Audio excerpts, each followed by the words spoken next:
There is no question that something is here, lurking, somewhere in the darkened corners. But how will we ever find out what it is? We need to look, always, and never stop.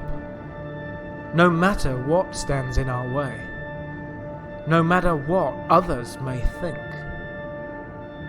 Explore the darkness, shine light into it. Join the red strings and the silver threads.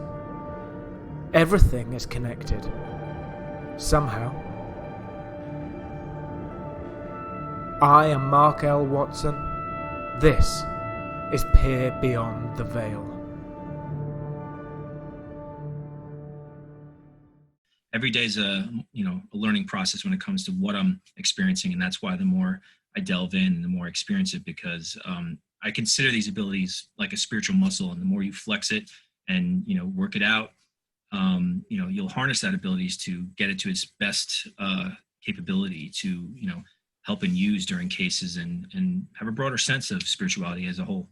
I believe that we all have psychic abilities. One thing to mention is that I truly believe, obviously, we're spiritual beings living in a human vessel or body for a human experience, and our souls come into these vessels to learn, to bring a brightness to our soul, to progress as our souls, to accomplish some sort of spiritual mission or soul contract, if you will, to bring, an opportunity to be similar to God, what God represents, full of unconditional love and forgiveness, and learn for ourselves and then share what that light represents with everyone we encounter while we're on this planet.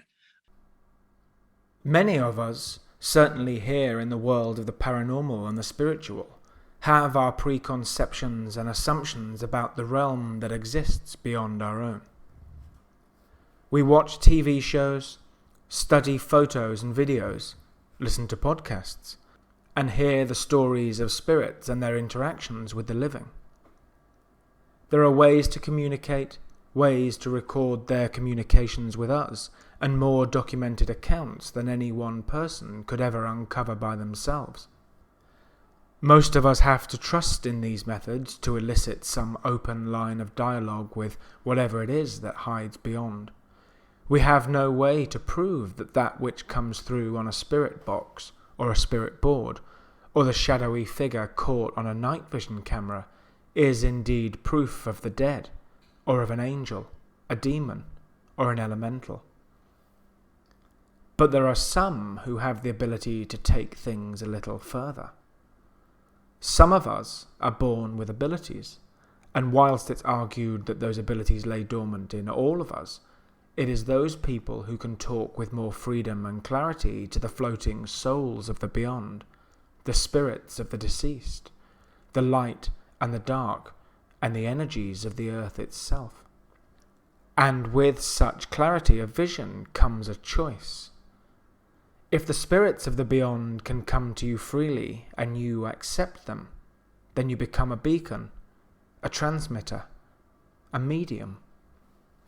Some with these fantastic abilities use them for the good of progress, allow themselves to see beyond the grey curtain and into the abyss, and to guide the souls of the deceased to the place of light that they may seek. But with the light comes the dark. My guest tonight is psychic medium, paranormal investigator and researcher, demonologist, TV personality, singer-songwriter and author Sean Austin. Sean's work on the shows Ghost Loop and the Demon Files merely scrape the surface of his experiences in the field, his ability to communicate with spirits being with him since he was young. He's worked tirelessly to help both the living and the dead, his faith on one shoulder as a guiding light, and a guitar hanging from the other. It is with great pleasure that we welcome Sean as he tells us why he has no choice but to peer beyond the veil. I was a little boy and running home between some homes between 8 and 10, and there was some tall, dead grass in between the houses, and I was just running through, and all of a sudden I saw my peripheral vision, something that caught my eye, and I just went over to investigate what it was, and picked it up, and it was actually a satanic book. It was burnt on the edges, And I just had this really unsettling, creepy feeling, threw the book down and went home. And as any child at that age would, start crying to their mother. So, there's just one of those things that I looked back and I'm like, wow, that was something I think that was a sign of some sort that would mean something later on in my life because of my individual calling and how involved I ended up being in this in the middle of nowhere in my life. A few years before I got involved in the paranormal, there was a girlfriend of mine coming to hang out with me at a house, and I had roommates at the time. And she pulled up to the house and she saw this black hooded thing looking into my window, and then turned its head, had black eyes, and it just disappeared before her eyes. And she never told me this story until she started seeing I was posting things on social media about the paranormal, because she thought I would have thought she was crazy.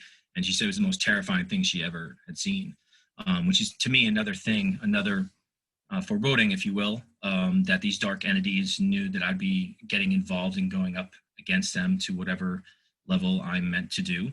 And they were watching me from the outside until I actually, engaged the spiritual realm. And then I kind of involved myself with the spiritual rules of engagement, which is something that I've always called it.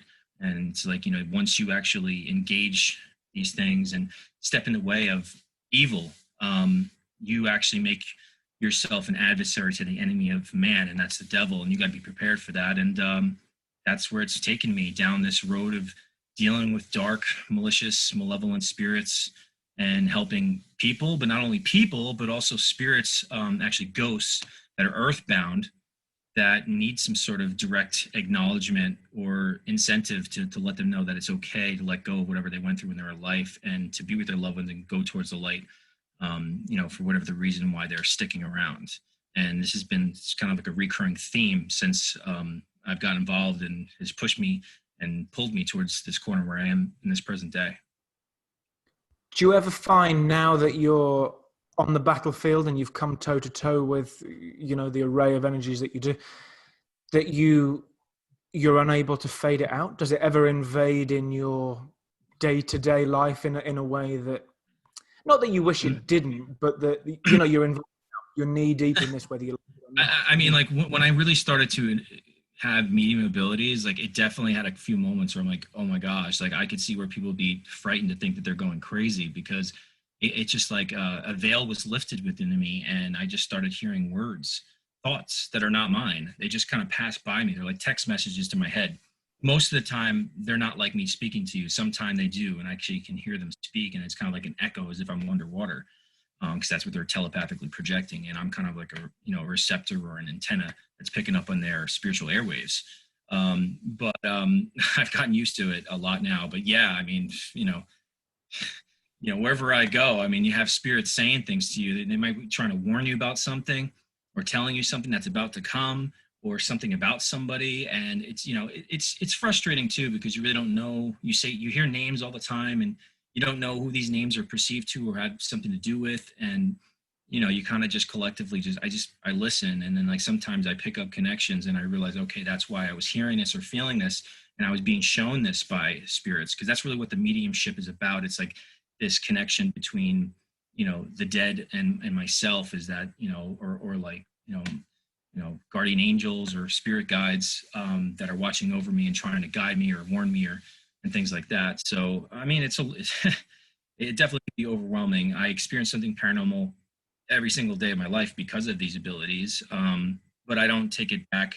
I feel that's where I'm supposed to be, and I'm just trying to absorb it like a sponge and to, make an impact in this whole thing, because I'm drawn to it. God has sent me to be involved in the paranormal, and I want to make the biggest impact possible and do good and represent what God stands for, and that is unconditional love, forgiveness, and helping others with the gifts and talents or whatever God has given me in my life.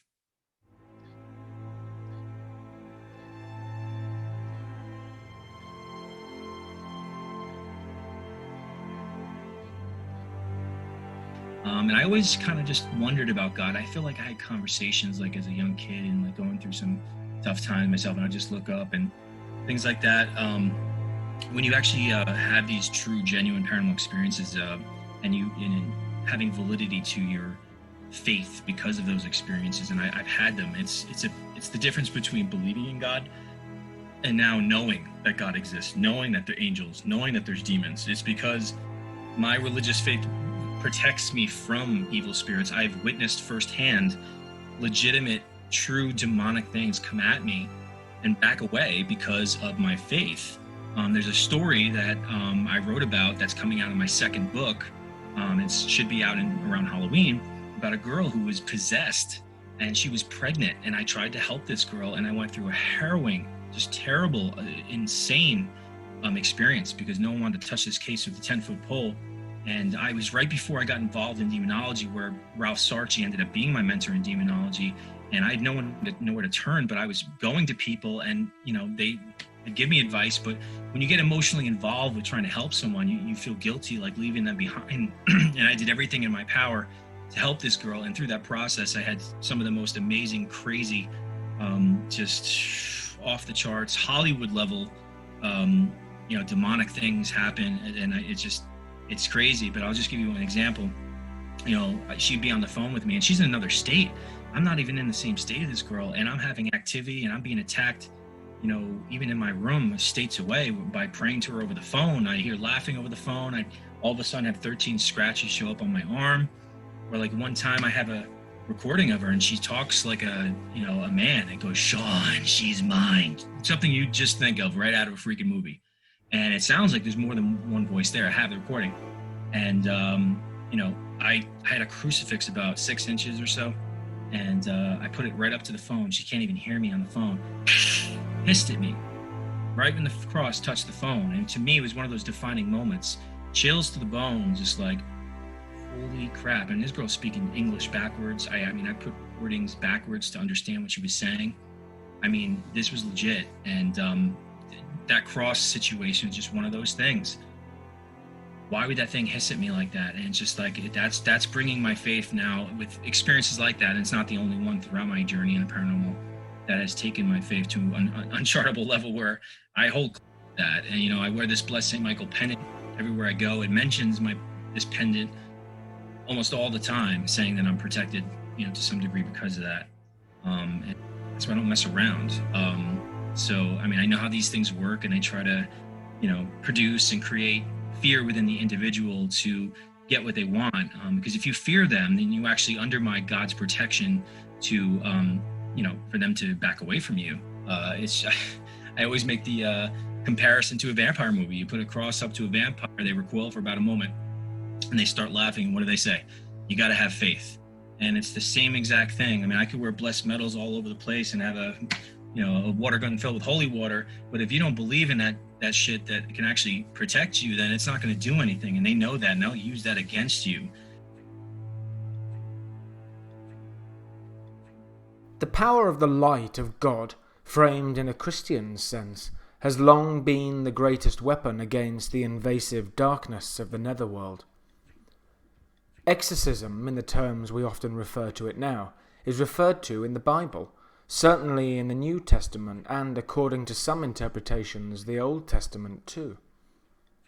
Jesus supposedly commanded his followers to expel evil spirits, he himself achieving it with words alone. His apostles were then told to continue it in his name. So the Christian God has been on the battlefield of light versus dark for quite some time, and his arsenal is well stocked. But the notion of an exorcism is not only a Christian one. Hindus perform sacred rituals or yaga, complete with mantras and the reading of scripture to drive out evil from the soul. Reading certain chapters of the Bhagavad Gita, an epic Hindu verse of scripture, burning incense, sprinkling holy water, and keeping the images of certain deities in the home can all help to cleanse the living spirit of the darkness that exists beyond this plane. Holy water is also used in Islamic practice, as is reading from the Quran. A sheikh will perform the exorcism on a patient whilst they're lying down, his hands on their forehead whilst prayer is read. It is known as Ibra al-Masru, or curing the possessed. Ceremonies for exorcism are observed in Jewish culture, in Buddhist temples around the globe, and in various shamanic practices.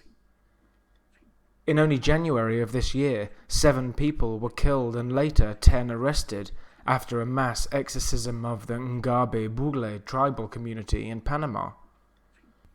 So, is the light which is used as the great broadsword against the invading darkness indeed the light of a god, Christian or otherwise?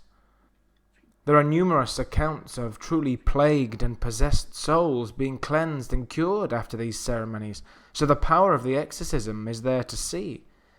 But if such effects can be seen across cultures, then the light cannot be only that of a purely Christian God. Is it the power of the positive thought and intention that is driving away the darkness? Is it a great psychological experiment? Is it trickery, a kind of theosophical placebo effect? What power does the exorcist truly hold that he can banish demons from the living in the name of a Lord?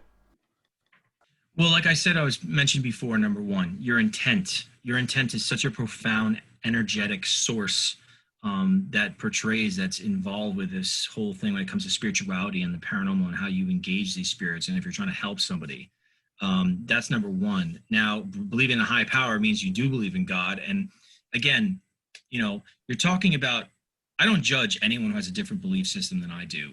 I obviously, my journey and my individual path that has led me and what I've experienced has brought my faith to, a limitless level. So that's why I do what I do, and I hold close to my heart and soul. Now, you say that all these exorcisms that happen in all these different religions in different parts of the planet that are successful, but I'm not there for those exorcisms. I don't know if all these exorcisms are legit. I don't know if these people are legitimately possessed. I don't know what portrayed or took place in those situations. So I can't really say like, okay, they're all being successful. We don't know, because there's a lot of fake crap that goes on there, and people that are not even possessed, and pastors going and people passing out and all sorts of banana stuff going on. So I mean, I can't say that. I don't know what's going on. So I don't know why it would be successful. But I think certain circumstances and people's intent trying to help out and actually having some sort of belief in a higher power, could be a beneficial factor at a play if that possibility did take place. But I only count from my own experience, and the amount of mentions of even me praying for spirits. I leave the spirit box on when I pray, and I even did it on the show Ghost Loop, which is something I was happy to do, and be able to push for that element to be on the show. Even in today's environments of like prayer and sensitive to everything. If you have evidence to back it up, it's just like they're gonna have to put that out there to some extent. I mean, having a spirit say amen with me at the same exact time as I say amen through the spirit box when I'm praying for them to go into, and then saying thank you, I'm going to heaven, or I'm going now. I mean, to have some sort of reciprocation from not just me saying I'm doing something or claiming I'm doing something. I don't want to just sit there, because I do have psychic feelings, intuition, and certain ideas that something's happening, but I don't want to just say that to people. I want to have an extra outsourced third person perspective of evidence to lean towards that. And all these places that I go, spirits ask for prayer and they pray. It's just another reason why it just directs me towards that. But again, that's my life, that's my soul, my journey, and why it's so involved at that play.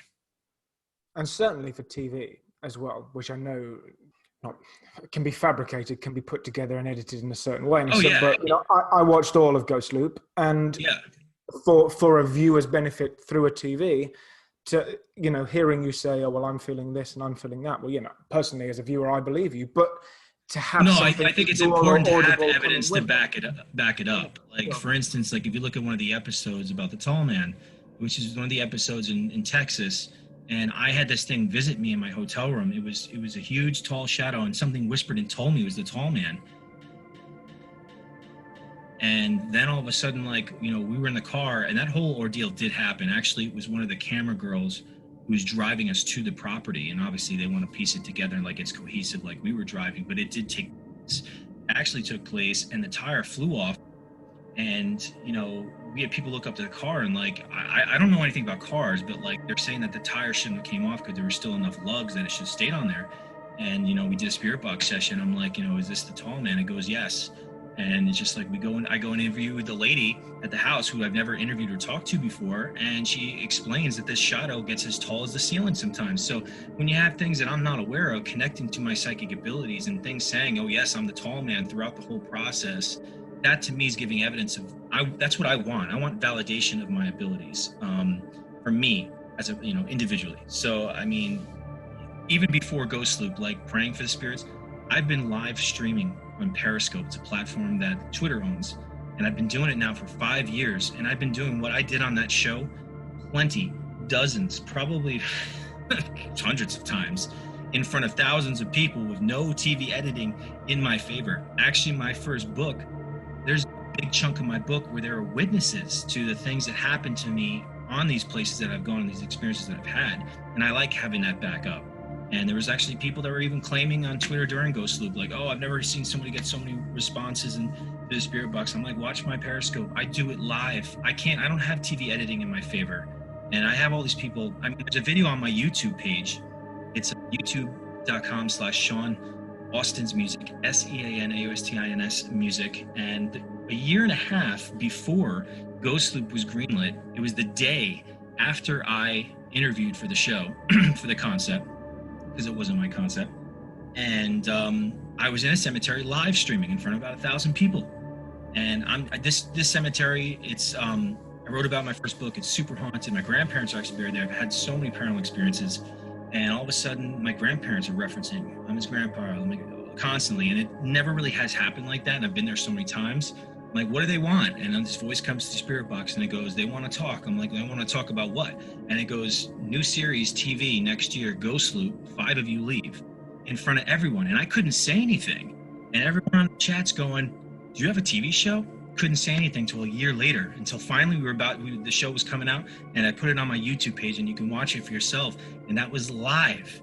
I couldn't say anything. And that, to me, that's what I like, because it's proving, it's not me just putting a video on YouTube, oh yeah, this crazy crap happened to me. And there's a lot of fake YouTubers that go out there for the sake of getting attention. It disgusts me because I care about the subject. I'm passionate about the subject, and there's legitimate things that do happen. And that's why I do like live streaming.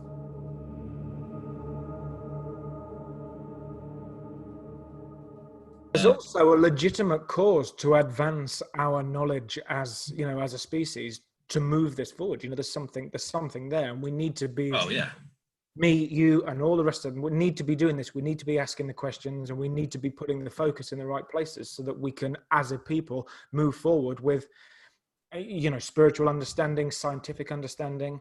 We need to be advocating it and helping each other move forward, and just faking evidence, for entertainment purposes, and there are many shows, as you are well aware, that do it for the ratings. I'll even say, like, between you and me, like, I didn't know some of these people on the team for the TV show, so we were brought together, and me doing certain things a certain way, and like everyone does things differently, and I'm just like, I got no control over what's going on, so that was like very nerve-wracking for me. So hopefully in the next TV project, it's involved about what I'm doing, and it doesn't just have elements of what I do, and it's not just being thrown out there. So, no TV or TV, it doesn't matter. I still do what I do. I go out there. It's my passion. I want to be involved with it. I never thought I'd be a published author, just sharing these stories, sharing these experiences. I go live on Periscope. I have people ask me questions from all around the world, sharing their stories, because we can all learn something from each other. We all have different experiences. We can work together synergistically, just like you referring to. It's so important, and we can have a happy medium, because that's really what spirituality is all about. It's working together. The unfortunate element is that once Hollywood dipped its hands into the paranormal genre, you have all the same characteristics that go on in Hollywood into the paranormal field, because you got the competition, the backstabbing, the shit talking, and everyone wanting to compete with each other and not work with each other for the greater good. And now you deal with a lot of these situations, and then people need to make money, and everyone's just wandering around. Then you have people, like I said before, going on like YouTube and just faking things because they know they can get 1 million views, pull a string on a door, or have like dishes flying around a kitchen and say, oh my God, poltergeist activity. And And that's why when skeptics approach me and tell me, oh, that's fake or this and that, I'm like, I can't prove to you that ghosts are real, but I can say if you are that, you know, persistent in trying to find out if this shit is real, then you got to go out and search for it. And once you actually have an experience where you have no rational explanation for it, that is why we call it the unexplained. And you'll be scratching your head for the rest of your life why and how you had that experience. And that's why people like me, when you start having those experiences, it triggers you, it pulls you in because you want to know, you want to search and understand and unravel this mystery every single day of your life. And that's how it became a passion for me. And that's what I tell all these skeptics. I'm like, I can't tell you. I could tell you this video is a ghost and this and that. I mean, till the cows come home. But I mean, you know, people want to be cynical and skeptical. They'll use, you know, they're like a defense lawyer for rationalities, and they'll find loopholes into your experiences to say, oh, it was this or that. And I can't prove it because they weren't there. And all my favorite experiences, like for me individually, is like, I was there. I know this is real because there is no rational explanation behind these experiences. And I'm experiencing that. And so it is what it is, but you know, you're never going to win with everybody.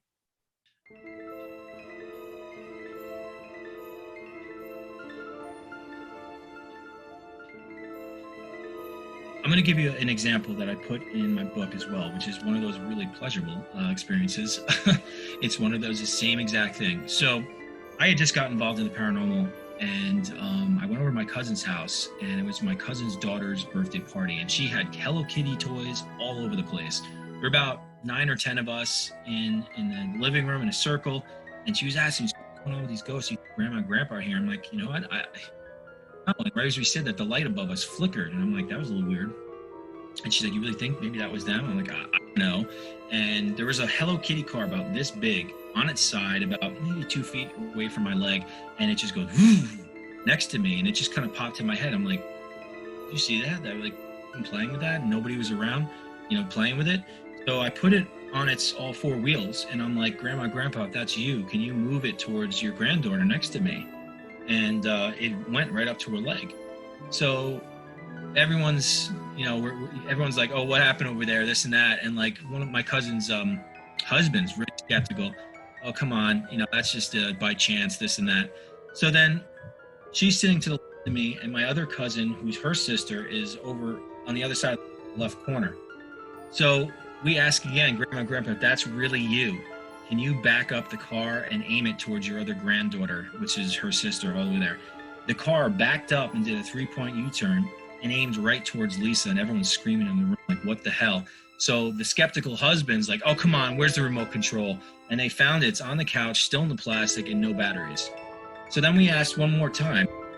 Now, my uncle is sitting over here on the right side of the room, and we asked Grandma and Grandpa one more time, if that was truly you, please, can you back it up and aim it towards your son, you know, Jim?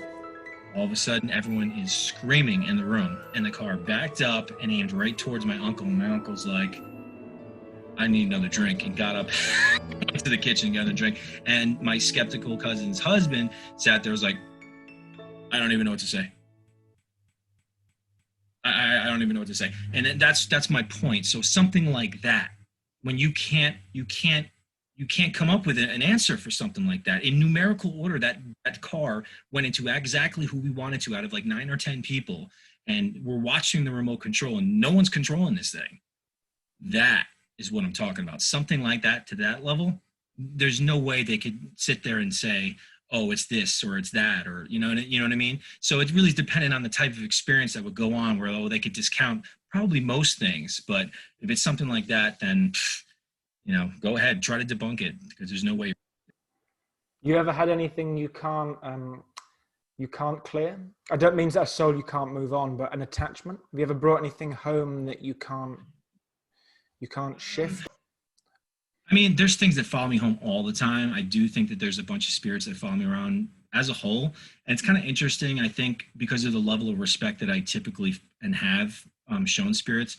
I feel like some of these earthbound spirits, they are attracted to my energy, and they kind of like tell me information too. Like they kind of want to guide me. They're almost like guiding spirits, even though they're kind of stuck too. It's a strange type of thing. But I get some of those. Do you know who they are? No, I mean, I hear like names and stuff, and I get little bits and pieces, but I'm not exactly who all of them are. But I feel like there's a diversified amount and different ones that come in and out sometimes.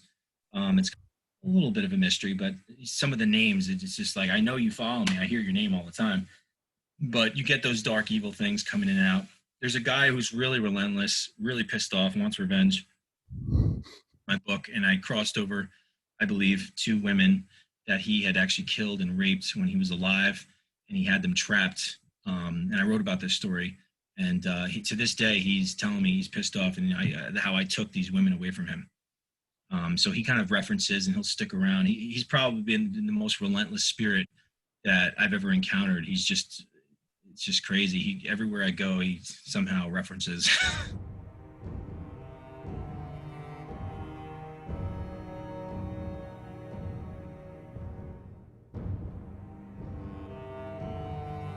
I've never encountered something I would consider, crypto in a physical form that I can think of. It's kind of a tricky thing because, obviously everything's based for me. I'm more on the spiritual side because, like, I experience the ghost stuff everywhere I go. It's there. It's right there. When you talk about the crypto zoologist type stuff, it's like, these experiences, when you have videos and stuff like that. I've never had an experience myself. David Weatherly, I've actually investigated quite a few haunted locations around the country with as well, but I've never done any crypto stuff with him, but it's very fascinating. I do have a theory about something like you would say Bigfoot. I've never experienced it, but you think about all the videos of Bigfoot and all the characteristics of what Bigfoot actually displays. You're talking about leaving footsteps, to wood knocking, to growls, to foul smells, leaving hair behind. Everything that a Bigfoot has done, a spiritual energy has as well. If you talk about apports, physical objects or anything that can come in from their world into ours, to footsteps. And like ghosts can leave footsteps in dirt, mud, in the house. All these characteristics. So, to me, it's like, it would make sense of why this thing's so elusive and we've never caught the physical being, because it's actually a prehistoric spiritual being that once lived. We're experiencing, because there's people that actually have experiences, and myself too, of a ghost that you actually thought was a real person. So if you have those types of experiences that can happen from the spiritual perspective, then I'm thinking that this is some sort of prehistoric spiritual being. These other creatures, I've always been interested. It's just fascinating, but I've never gone out and tried to search for that sort of thing or experience something like that. It's always been on the spiritual, paranormal side of things. But it's, it definitely, I'm open to anything. With everything that I've experienced, I was about anything at this point.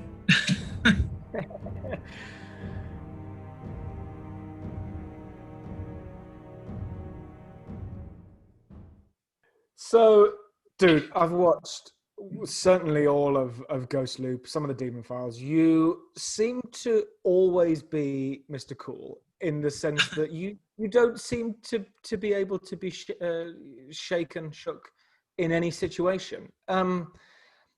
Obviously, that comes from a belief in your own, having God and your religion on your side, and believing in that power. Yes. So what scares you? I would say, well, I've said, I've experienced within the realm of the paranormal, within the realm of the paranormal, I've experienced so much. I've been doing this over 11 years now, and it's just like, I've been pulled out of my bed and by my ankle, about a foot out of my bed. I've been growled out of my ears. I've had spirits try to pull me out of my body. I've seen creatures with tails and hooves and things with red eyes and doors slamming, objects picking up and throwing. I've experienced so much, to the point when I know that my faith protects me. The only time where I'm actually vulnerable, and I wouldn't say it's they can frighten me for a moment, is when I'm trying to sleep. We're most vulnerable when we're sleeping. So if my eyes are closed and something's floating over me and it wants to telepathically project and influence my dreams to give me a nightmare or make me have a physical feeling of being scared, then they'll get me for a moment. And that happens a lot on and off throughout my life, through this whole journey. And I'll jump up and I start throwing holy water all around, and it scatters. It's just it's a nuisance to me. And I just yeah, you might freak me out for a moment because I'm not prepared. So that's really how they can startle me for a moment. But then if, the moment you get your wits back about you, you know how to handle the situation. Well, again, if you don't truly believe that God's more powerful than any evil spirit or diabolical force, then that's a crack in your aura. That's a crack in your faith. And they'll subconsciously use that against you to go, to go up against you and attack you psychologically, emotionally, physically, or spiritually. So that's why it's so important that you have that faith. And I always say that anyone decides to get involved in the paranormal, you really got to find a faith foundation, because you can't fight these evil spirits with guns or fists. It's a different ball game, and you got to be prepared for the worst type case scenario when it comes to these things that can happen to you. It is a thrill ride. Don't get me wrong. I mean, people love to do this, but it's not healthy or safe to treat the paranormal investigating like it's an amusement park, because there's dangers to it, and this is something that you have to live with for the rest of your life. And once you step in the way of evil, you're always going to be a target, and they're always going to be looking for way back in, to go up against you. And they'll sit dormantly, patiently, with no conception of time in the spirit realm, past, present, future, all the same thing. They can wait years, decades, until you have no clue, nothing has to do with the paranormal, and come in there, and because of an invitation that you let it in through something that you did, and mess with you. And because they want to get the best chance of victimizing whatever individual has invited them in to attack them, and they don't want to be recognized who they are and what they're doing from the shadows tactically. Dude, if I was anywhere near you now, I'd need a bottle of wine, and I could pick you up all night. I mean, that's what I do, man. Even when I jump on Periscope, I sit there for hours. I speak to people because it's my passion.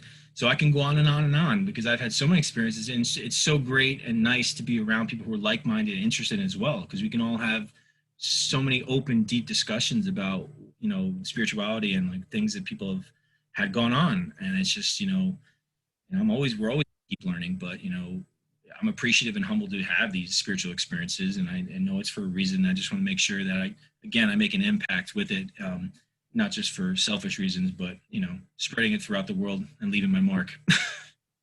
Even if your advice or knowledge that you're portraying out there into the public helps one person or a million people, you're still making a difference. And that's how I imagine when I go out and speak to people on Periscope, and you have like hundreds or a few thousand people watching, or if I go to a Paracon and speak, or writing a book. I knew that if I wrote down my stories, it's sharing those experiences, and even if it helps somebody, you're still helping, and it's out there. People are paying attention to it, and they might be able to relate them, and it also might be able to help them and protect them from something that they're going through themselves, as a spiritual turmoil type of situation, or diabolical force, or attachments, or oppressions, or infestations in the house, or whatever it may be. Because in old days, a lot more people were isolated because they'd have to look up in a yellow pages for someone who's a parapsychologist, or find someone like Ed and Lorraine Warren, which is really hard to find. And people would shun you out of a neighborhood if you even spoke of this stuff. And I think we have moved forward. A lot more people are open to this sort of thing. But there's, with more people being open to it, comes a lot more people about it, and put themselves in dangerous situations but there's a happy medium, no pun intended, when it comes to this stuff. And overall, I think people are way more open to it. And I think that's a positive thing, because ultimately I think we'll come closer and closer to having more scientific evidence of things. And people just... If we could just answer one of these questions, we change, the fabric of our own existence, all the big questions that underpin all theology and for the whole of time, some of these, we just need the answer to one or two of these kind of big questions, and you change everything. Yeah. You change everything. Absolutely. All we can do is just keep pushing, be persistent, be passionate, kind, and genuine with whatever you're doing, because you cannot hide your intent when it comes to spirituality. So if your intent is twisted and you're focused on materialistic reasons, that's going to bite you in the ass at some point. You need to have the right intent to want to help people. I never thought I'd be on TV for the paranormal. I never thought that.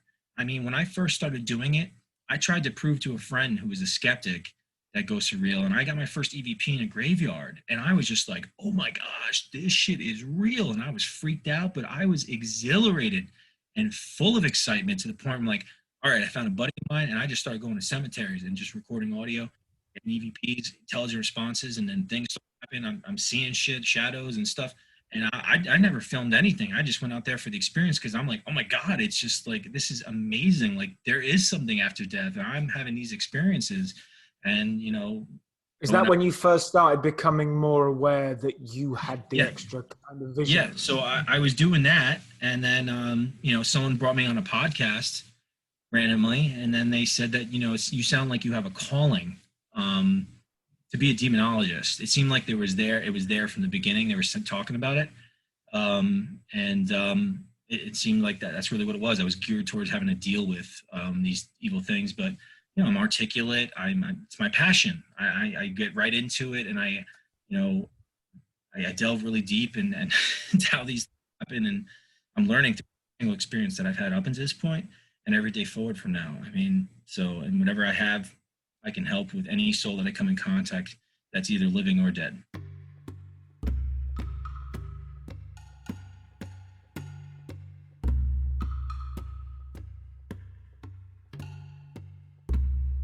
If you're interested, my first published book, Shadow Chaser, you can get it off Amazon in the UK and all the different countries. I mean, if you live in the US, I mail out signed books from my website, Sean D. Austin, SEAN, D as in David, AUSTIN.com. Yeah, my second book should be out around Halloween. I'm calling it Shadow Chaser, The In-Between. And it's more creepy, crazy stories of my paranormal experiences, including actually the Amityville Horror is involved in it because I had experiences having to do with the house and a possessed girl who was pregnant. That's really insane. And I'm excited to get that out and share it with people because, you know, these stories are meant to be out there. So we'll see what happens.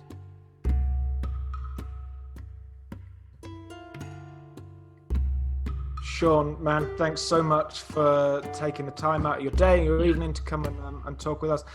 Absolute pleasure. Likewise, man. God bless. Take care. You as well. Thanks, man.